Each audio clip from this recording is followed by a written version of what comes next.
वन्देऽहं श्रीगुरुं श्रीयुतपदकमलं श्रीगुरून् वैष्णवांश्च श्रीरूपं साग्रजातं सहगणरघुनाथान्वितं तं सजीवं साद्वैतं सावधूतं परिजनसहितं श्रीकृष्णचैतन्यदेवं श्रीराधाकृष्णपादान् सहगणललिता श्रीविशाखान्वितांश्च यस्य प्रसादात् भगवत्प्रसादो यस्या प्रसादान्न गतिः कुतोऽपि ध्यायामस्तु वंस्तस्य यशस्त्रिसन्ध्यां वन्दे गुरुः श्रीचरणारविन्दम्। नमो महावदान्याय कृष्णप्रेमप्रदायते कृष्णाय कृष्णचैतन्य नाम्ने गौरत्विषे नमः। हे कृष्ण करुणा सिंधु दीनबंधु जगत्पते गोपेश गोपिका कांत राधा कांत नमोस्तुते। तप्त कांचन गौरांगी राधे वृंदावनेश्वरी वृषभानुसुते देवी त्वं नमामि हरिप्रिये। जय रूप सनातन भट्ट रघुनाथ श्रीजीव गोपाल भट्ट दास रघुनाथ এই जय गोसाईर कोरी चरण वंदन जहाँ होइते विघ्ननाश अभीष्ट पूरण वाञ्छाकल्पतरुभ्यश्च कृपा सिन्धुभ्येव च पतितानां पावनेभ्यो वैष्णवेभ्यो नमो नमः। जय जय श्री राधे श्याम। हम सब मेरे प्यारे श्री गुरु महाराज के अनुगत्य में उनके प्रवचनों पर आधारित बहुत ही सुगंभीर श्रीमन महाप्रभु की गंभीरा लीलाएं उन पर चर्चा कर रहे हैं। गुरुदेव ने ये बहुत ही कठिन विषय अपने प्रवचनों के लिए लिया। श्रीमन महाप्रभु जो विरहिणी राधा स्वरूप में श्री कृष्ण रूप माधुरी का आस्वादन कर रहे हैं, विरह रस में डूबे हुए हैं और प्रिया जी का जो मोहनाख्या महाभाव है, श्याम सुंदर के माथुर प्रवास के समय जो भाव श्रीमद् भागवतम में कुछ हद तक खासतौर से भ्रमर गीत में जो देखने में आता है, वही बहुत प्रगाढ़ रूप में दिव्योन्माद के स्तर तक आस्वादन कर रहे हैं। श्रीमन महाप्रभु प्रिया जी का बड़ा ही सुंदर भाव लेकर के, और इन भावों का आस्वादन करते हुए वो पूरी तरह से किशोरी जी ही हो गए हैं। वो भूल गए हैं कि मैं श्री कृष्ण हूँ और प्रिया जी के अंग की कांति और उनके हृदय का भाव लेकर के आया हूँ निज माधुर्य का आस्वादन करने। तो हम सुनते चले आ रहे हैं कि कैसे श्री कृष्णदास कविराज गोस्वामी जी ने अपनी श्री चैतन्य चरितामृत के मध्य भाग में, मध्य लीला में जो द्वितीय परिच्छेद है, सेकंड चैप्टर, उसमें अंत लीला को सूत्र रूप में वर्णित किया है। इस भय से कि कहीं अगर ये जो मेरा जर्जर वृद्ध शरीर है नहीं रहा, तो कम से कम मैं अंत लीला को सूत्र रूप में दे जाऊं। कभी कोई महान वैष्णव इन सूत्रों के आधार पर शायद कुछ और भी लिख सके, कह सके, श्रीमन महाप्रभु की कृपा से। तो बहुत ही सुंदर सूत्र हैं और जिन पर हम चर्चा करते चले आ रहे हैं अपने इस कार्यक्रम में। गुरु महाराज का जो हृदय है वो गौरांग महाप्रभु के इस विरह भाव से पूरी तरह से तादात्म्य स्थापित किए हुए है, इस विरह भाव में पूरी तरह से रंगा हुआ है। पिछली दफा हमने सुना कि कैसे गौरांग महाप्रभु ने मंजरी भाव का आस्वादन किया। आज एक और सूत्र पर हम चर्चा करेंगे, मध्य लीला का जो ये सूत्र है, जहाँ पर श्री आचार्य जो हमारे हैं श्री कृष्णदास कविराज गोस्वामी जी, उन्होंने कहा, उपवन्योद्यान देखी वृंदावन ज्ञान, ताहा जाई नाचे गाए क्षणे मूर्छा जान। उपवन्योद्यान, ये जो उपवन्योद्यान यानी कि एक बगीचा, जिसको देख करके श्रीमन महाप्रभु को जो है ऐसा लग रहा है कि वो साक्षात श्री वृंदावन में आ गए। और वृंदावन की जब भ्रांति हुई, क्योंकि दिव्योन्माद का ये लक्षण है, उन्माद जो कि दिव्य है, जो अप्राकृतिक है, जो प्राकृतिक नहीं है, है ना, जहां पर श्री कृष्ण ही मुख्य विषय है, परम सत्य ही मुख्य विषय है, जिस दिव्योन्माद में जाकर के श्रीमन महाप्रभु राधा भाव में अपने माधुर्य का पूर्णतया आस्वादन कर रहे हैं, सम्यक रूप से आस्वादन कर पा रहे हैं। ऐसा ये बड़ा ही सुंदर भाव है जो श्रीमन महाप्रभु में देखने में आ रहा है। और इसके जरिए मानो श्रीमन महाप्रभु बता रहे हैं कि देखो, तुम श्री राधा जी के प्रेम की महिमा और इस प्रेम की गहराई को समझने का प्रयास करो मेरे द्वारा। तो हमारे गुरुदेव कहते हैं, गौड़ीय वैष्णवाचार्य वर्य परम पूज्यपाद श्री कृष्णदास कविराज गोस्वामी चरण अपनी श्री श्री चैतन्य चरितामृत में मध्य लीला के द्वितीय परिच्छेद में श्रीमन महाप्रभु की अंत लीला या कहिए गंभीरा लीला, उसका सूत्र का वर्णन कर रहे हैं। और इस समय एक और लीला के सूत्र का उल्लेख वो कर रहे हैं, उपवन्योद्यान देखी वृंदावन ज्ञान, ताहा जाई नाचे गाए खणे मूर्छा जान। गोस्वामी पाद जिस लीला का सूत्र बोल रहे हैं, वो अंत लीला में वो उन्होंने उसे प्रलाप के शेष में रखा है। यानी अंत लीला में, जहां पर अंत लीला समाप्ति की तरफ है, जहां पर श्रीमन महाप्रभु दिव्योन्माद में प्रलाप कर रहे हैं, है ना, क्योंकि दिव्योन्माद में दो तरह के लक्षण होते हैं। एक होता है कायिक लक्षण, कायिक चेष्टा, जैसे कि मेघ को देख करके उसको पकड़ने का प्रयास करना, ये सोचकर कि ये श्री कृष्ण है, ये कायिक चेष्टा है, शरीर से चेष्टा, इसे कहते हैं उद्घूर्णा। जो उद्घूर्णा है वो कायिक चेष्टा है।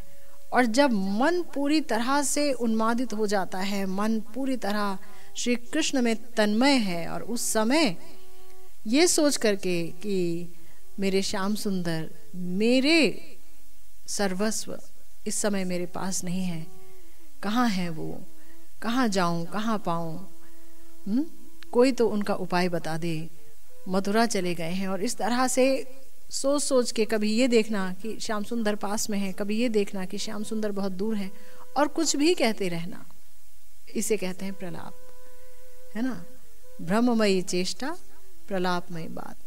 तो इस तरह से जो श्रीमन महाप्रभु हैं, जब वो इस प्रकार के प्रलाप को कर रहे हैं, तो गुरुदेव कह रहे हैं कि उस समय अंतिम परिच्छेद के अंतिम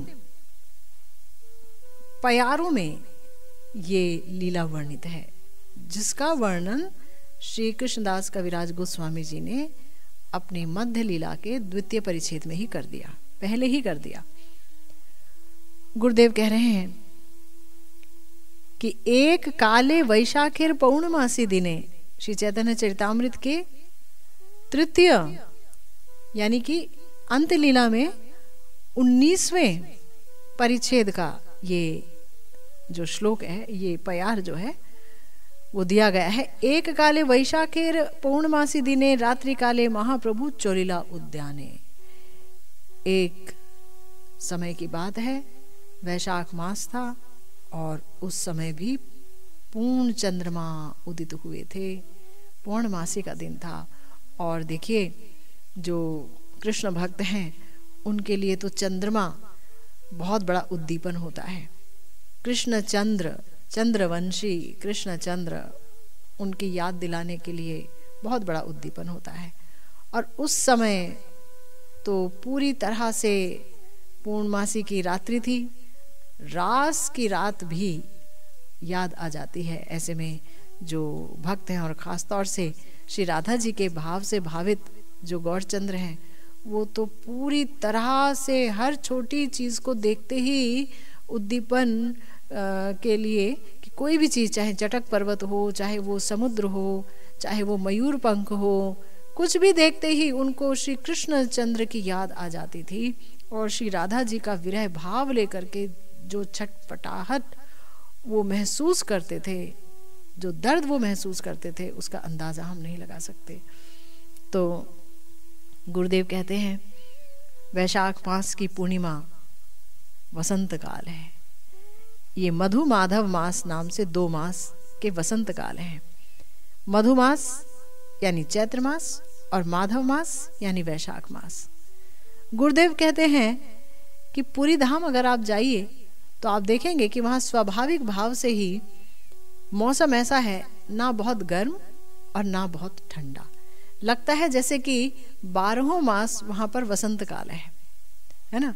ऐसा लगता ही नहीं कि बहुत ठंड आ गई या बहुत गर्मी आ गई, वसंत जैसा लगता है। और उस पर हकीकत में ही वसंत काल का आगमन हो गया। तो ठीक उसी समय वैशाख की पूर्णमासी पड़ गई, पूर्णिमा है, और रात को श्रीमन महाप्रभु निकल पड़े उद्यान की ओर।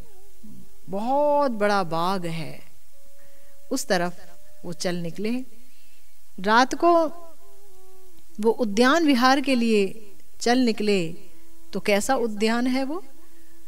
गुरुदेव कह रहे हैं, जगन्नाथ वल्लभ नाम उद्यान प्रधाने प्रवेश करिलो प्रभु लोहिया भक्त गणे।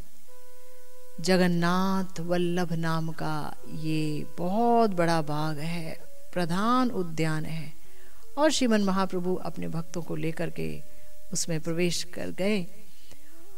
और गुरुदेव कह रहे हैं कि उस समय का जो पुरी धाम है और उसमें भी जो प्राकृतिक शोभा है वो बड़ी ही अनुपम थी, बहुत ही ज्यादा थी।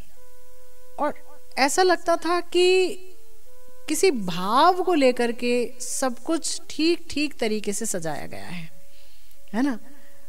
तो विशाल उद्यान, बहुत बड़ा बाग, और उसमें भी वृक्ष लता फूल फल भरे हुए। और यूं तो सब दिन ही जगन्नाथ उद्यान की अपूर्व नैसर्गिक शोभा हुआ करती थी, हमेशा ही शोभायमान था वो बाग, क्योंकि इतना बड़ा बगीचा है ना। इसीलिए यहाँ कहा गया उद्यान प्रधाने या प्रधान उद्यान, नैसर्गिक शोभा में सर्वश्रेष्ठ।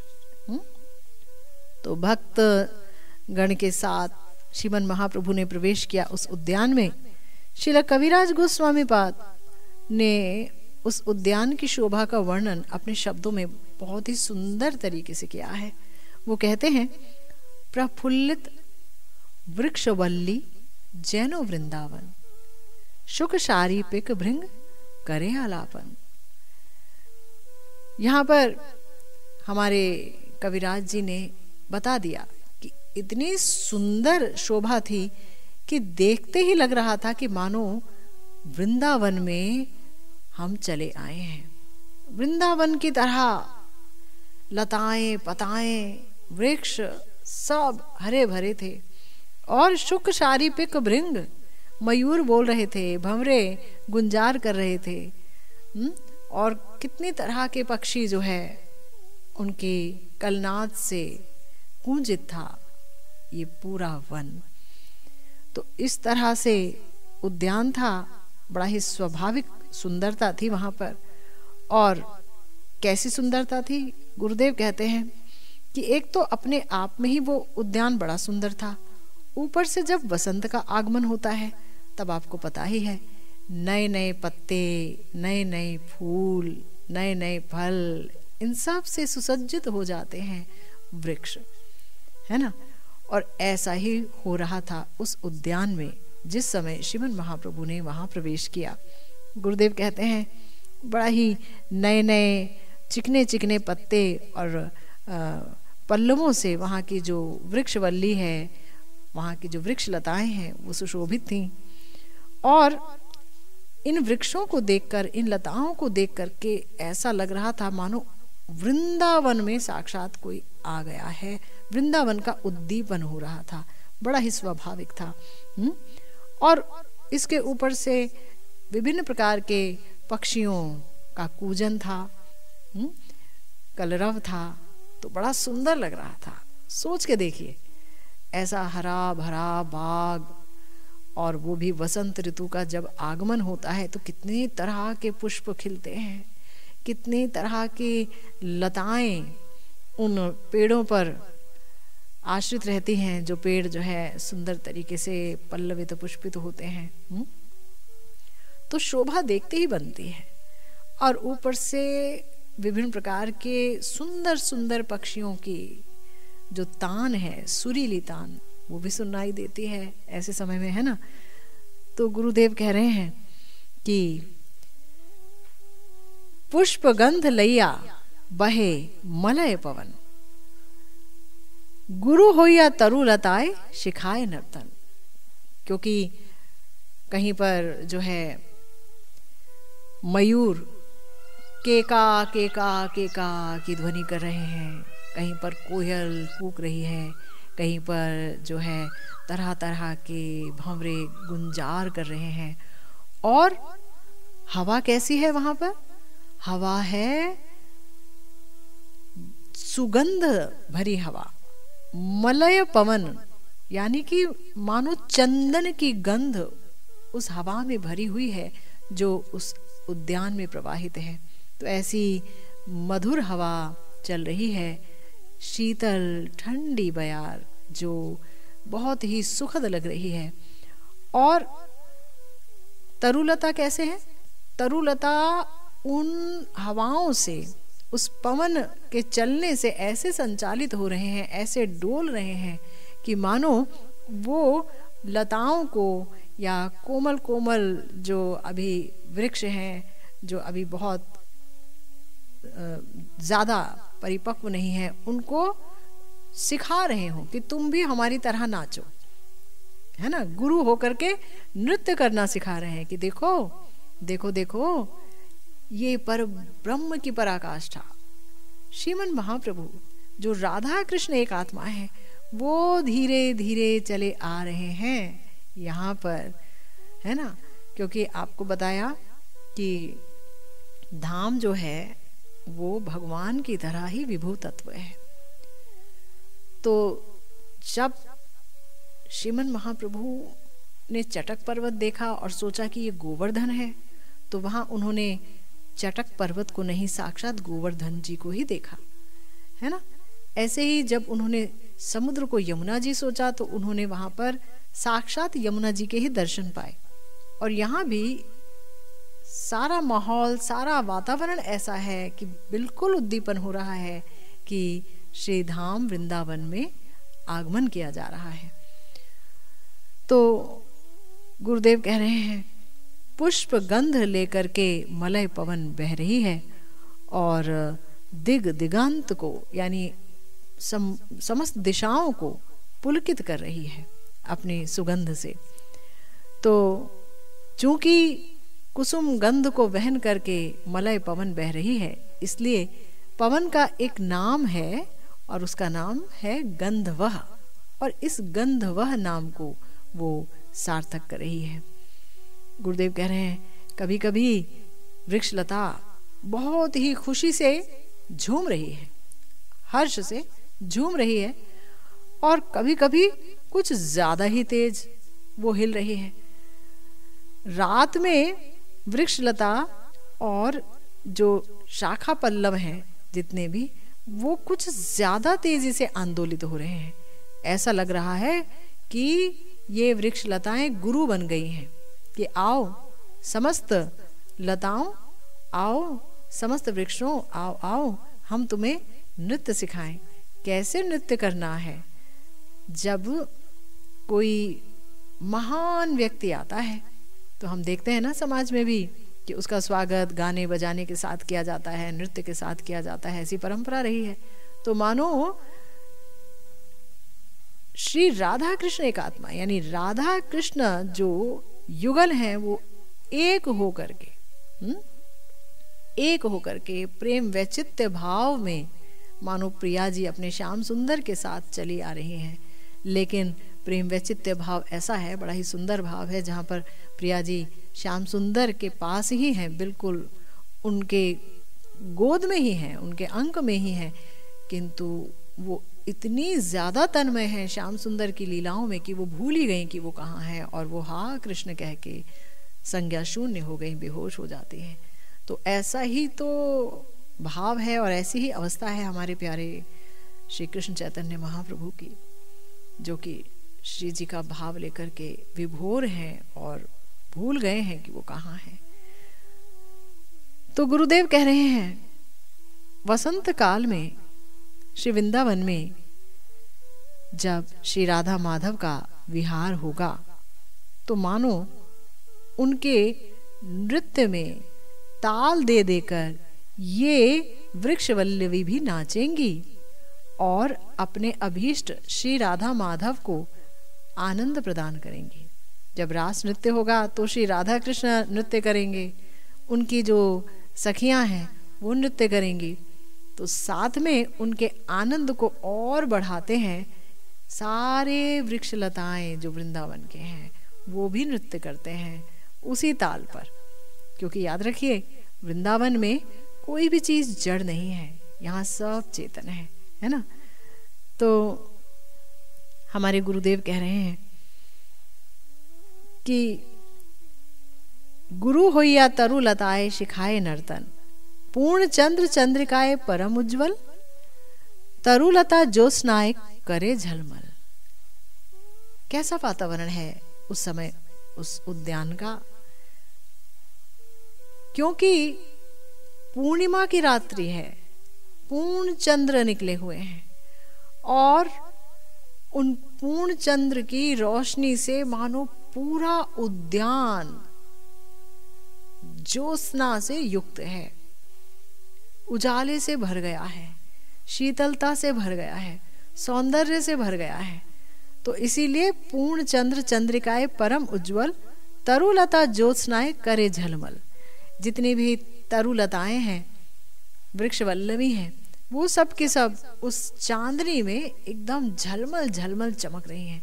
मतलब वैसे ही वो बहुत सुंदर हैं और ये सुंदरता कोटि गुना बढ़ गई है जब उन पर चांद की किरणें पड़ रही हैं।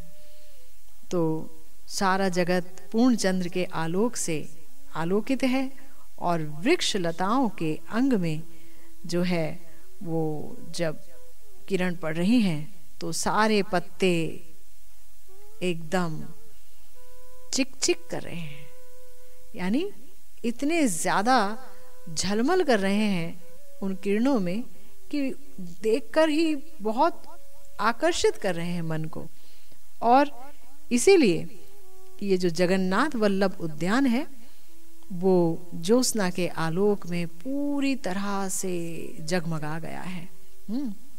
तो इसीलिए हमारे कविराज गोस्वामी जी, श्री कृष्णदास कविराज जी अपने ही शब्दों में कह रहे हैं, छय ऋतुगण जहां वसंत प्रधान, देखी आनंदित हुई लोग गौर भगवान।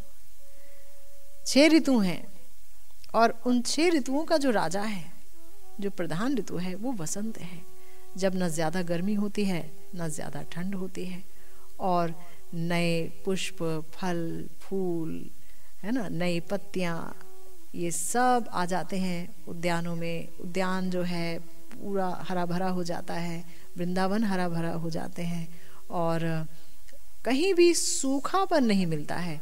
सब जगह हरियाली हरियाली मिलती है और सुंदर सुंदर पुष्प उदित मिलते हैं, कहीं भी चले जाइए आप। और जो पवन है वो बड़ी सुगंधित होती है ऐसे समय में, खास तौर से उस जगन्नाथ वल्लभ उद्यान में पवन बहुत ही सुगंधित थी। तो ऐसे में गौर भगवान जब वहां आए अपने भक्तगण के साथ तो बड़े आनंदित हो गए। तो गुरुदेव कह रहे हैं कि जब श्री गौरांग महाप्रभु ने उस उद्यान में प्रवेश करके वसंत का आगमन देखा तो उन्हें तुरंत ही श्री वृंदावन धाम का उद्दीपन हो गया। वो भूल गए वो पुरी धाम में है, वो भूल गए वो जगन्नाथ वल्लभ उद्यान में है।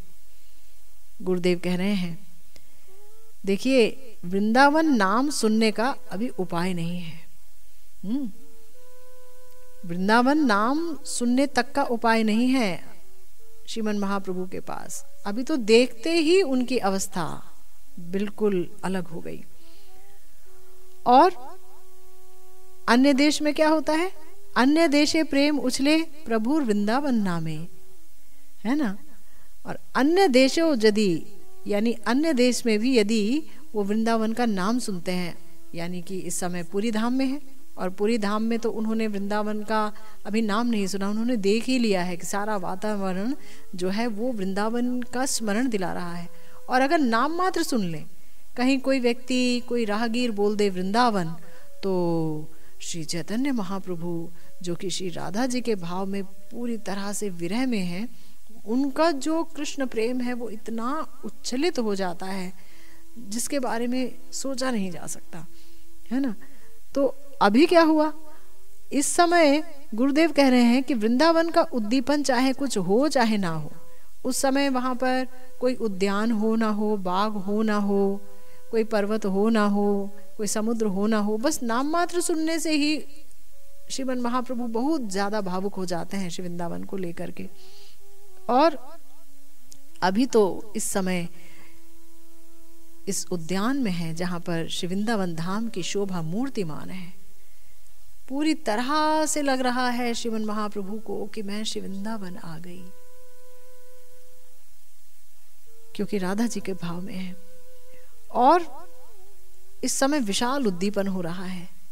गुरुदेव कह रहे हैं कि जिस प्रकार से चटक पर्वत को देख करके गोवर्धन जी का ज्ञान उनको साक्षात होता है, जिस तरह से समुद्र में यमुना जी की भ्रांति होती है, इसी प्रकार से उनका यहाँ भी एक बड़ा उद्दीपन है और वो है जगन्नाथ वल्लभ उद्यान।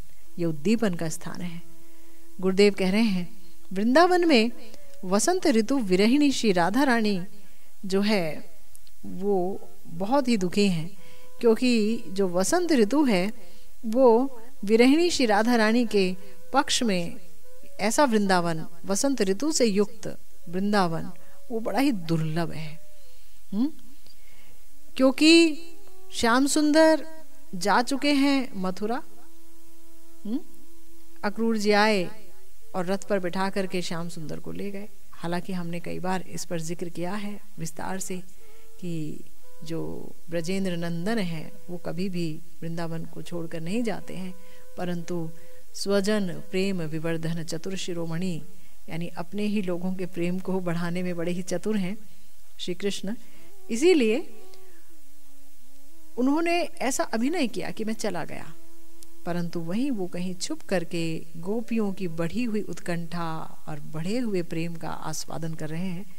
प्रेम जो कि बढ़ नहीं सकता है, इस हद तक प्रेम है प्रिया जी का, लेकिन तो भी निरंतर बढ़ता रहता है ना। यही आश्चर्य की बात है।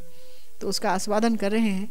तो लेकिन यहाँ पर प्रिया जी को लग रहा है कि श्याम सुंदर मेरे पास नहीं है, तो वो बहुत ही विरह से युक्त हैं। और ऐसे में वसंत ऋतु का आगमन हो जाए अगर, तो वो विरह बाणवानल अग्नि की तरह उनके हृदय को दग्ध करने लगता है।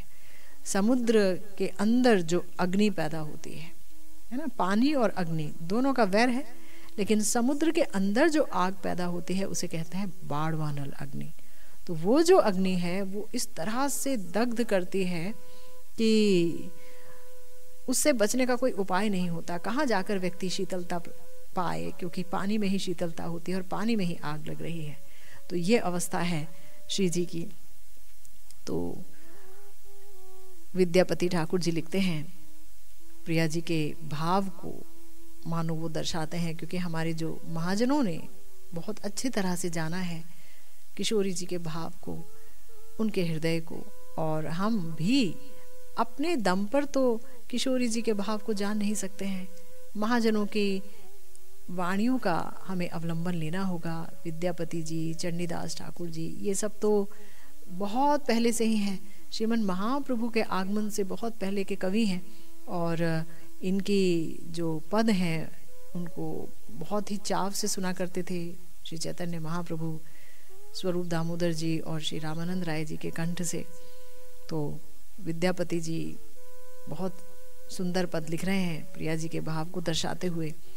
फूटलो कुसुम नव कुंज कुटीर वन, कोकिल पंचम गावई रे, मलयानिल हिम शिखरे सिधारलो, पिया निज देश न आवई रे। बहुत सुंदर भाव है। चांद चंदन तनु अधिक उतापये, वने उतरोल अलिकुल, समय वसंत कांत रहु दूर देश, जानहो विहि प्रतिकूल। अनिमिख नयने नह मुख निरखिते, तिरपित न होए नयान, एई सुख समय सहे एतु संकट, अबला कठिन पराण। दिने दिने खीन तनु हिम कमलिनी जनु, ना जानी की जीवो परजंत, विद्यापति कह धिक धिक जीवन, माधवनि करुण अंत। बहुत सुंदर भाव है यहाँ श्री जी के हृदय में, बहुत ही वेदना से युक्त है प्रिया जी, और कह रही हैं कि वसंत ऋतु का आगमन हो गया है। नए नए कुसुम नवकुंज कुटीर वन में प्रस्फुटित हो गए हैं, और कोयलें जितनी हैं वो पंचम सुर में मधुर गान गा रही हैं। और मेरे जो पिया हैं वो अपने देश वापस नहीं आए, वापस वृंदावन नहीं आए, मथुरा में ही हैं। चांद और चंदन ये तो हृदय को, तन को शीतलता प्रदान करते हैं, पर मैं विरह के अग्नि में तप्त हूँ, और मेरे तन को ये और भी जलाते हैं।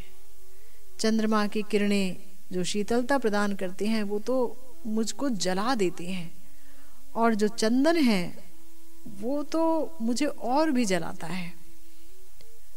और इस वन में अलिकुल यानी जो भ्रमर हैं वो गुंजायमान है, गुंजार कर रही हैं।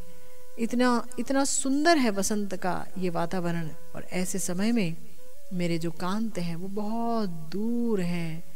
ऐसा लगता है विधाता मेरे प्रतिकूल हो गए हैं। और वो भी ऐसे समय में, वो भी इस तरह की मेरी अवस्था में कि जहां पर मैं एक निमेष काल के लिए अपने पिया का मुख देखे बगैर रह नहीं पाती थी। निमेष काल अर्थात पलक झपकाने के समय को निमेष काल कहते हैं। यानी अगर मैं अपने प्रियतम का मुख बिना पलक झपकाए भी देखती रहूं तो भी मेरा नयन तृप्त नहीं होता था। ऐसे अपलक निहारते हुए भी मेरा नयन जो है वो अतृप्त रहता था। और ऐसे समय में जबकि वसंत काल का आगमन है तो इतना बड़ा संकट आखिर एक अबला का कठिन प्राण कैसे सहे। ये प्राण है कि इतने कठोर हो गए हैं कि इतने बड़े संकट के समय भी ये बाहर नहीं होते इस तन से। दिने दिने खीन तनु हिम कमलिनी जनु, ना जानी की जीवो पर जंत, है ना। दिन दिन ये जो मेरा तन है वो क्षीण होता चला जा रहा है, जैसे कि बर्फीली हवाओं से जो कमलिनी है, कमल का फूल है, वो एकदम मुरझा जाता है। ऐसे ही ये जो कृष्ण विरह रूपी बर्फीली हवा है, ये जो ठंडापन है, इसने मुझे पूरी तरह से झकझोर के रख दिया है। मैं क्षीण होती जा रही हूँ, जीने में भी संदेह है। तो गुरुदेव विद्यापति जी के इस गान का भाव बहुत ही सुंदरता से वर्णन कर रहे हैं, क्योंकि गुरुदेव जो महसूस करते हैं, गुरुदेव की जो भक्ति है श्री जी के चरणों में, वो तो बड़ी ही प्रगाढ़ है। उनकी रचनाओं से ही पता चलता है वो तो ऐसे गुरुदेव जब विद्यापति जी के हृदय के भाव को बता रहे हैं तो वहां इतना दर्द है, इतनी वेदना है। कह रहे हैं, अभिनव वृंदावन में कुसुम समूह प्रस्फुटित हुआ है ना। अभिनव वृंदावन, नव नवायमान। जैसे श्याम सुंदर हमेशा नव नवायमान लगते हैं, ऐसे ही श्री वृंदावन नव नवायमान है। और ऐसे में कुसुमित है, कुसुमित वृंदावन है ना। कुसुमित वृंदावन है, यानी वृंदावन कैसे हैं, हमेशा ही कुसुमित रहते हैं, हमेशा ही वहां पुष्प खिले रहते हैं। लेकिन अभी और भी सुंदर है, क्योंकि वसंत का आगमन हो गया है और अनेक प्रकार के पुष्प वहां पर खिल गए हैं। और मधुर वृंदावन में जो कोयल है वो पंचम सुर में गा रही है, प्रिया जी इस वसंत ऋतु में श्री कृष्ण विरह में सखी के कंठ को पकड़कर रो रही हैं। जब वो देख रही हैं श्री वृंदावन धाम को, क्योंकि वृंदावन श्याम सुंदर की यादों से भरा हुआ है। श्री वृंदावन धाम और श्याम सुंदर अभिन्न है। श्री वृंदावन की श्यामल कांति श्याम सुंदर की स्मृति को और भी ज्यादा तेज कर देती है और प्रिया जी विवश हो जाती हैं। तो वसंत ऋतु है, ऐसे में श्री कृष्ण विरह में सखी को पकड़कर अपने हृदय से लगाकर रो रही हैं। पूर्णिमा का चांद और चंदन शीतल है, लेकिन ऐसा लग रहा है कि जैसे दावाग्नि, जैसे दावानल होता है ना, जंगल की आग में सब कुछ जल जाता है। जंगल की आग किसी को बख्शती नहीं है, चाहे नए पेड़ हों, नए पुष्प हों या पुराने, सब खत्म हो जाता है। तो जंगल की आग की तरह पूर्णिमा का चंद्रमा और चंदन की शीतलता बहुत असहनीय लग रही है। और इसी तरह से जो अली का झंकार है, यानी भ्रमरों का झंकार है, वो भी कर्णभेदी लग रहा है। कानों को जैसे भेद कर रहा हो, बिद्ध कर रहा हो, कानों में जैसे किसी ने बर्छी को डाल दिया हो। तो बोल रही है, सखी समझ गई, ये जो विधाता है ना, ये मेरे प्रति बहुत ही प्रतिकूल है। वसंत के समय में वृंदावन में ये उद्दीपन, कांत मेरे ऐसे समय में दूर देश में चले गए हैं।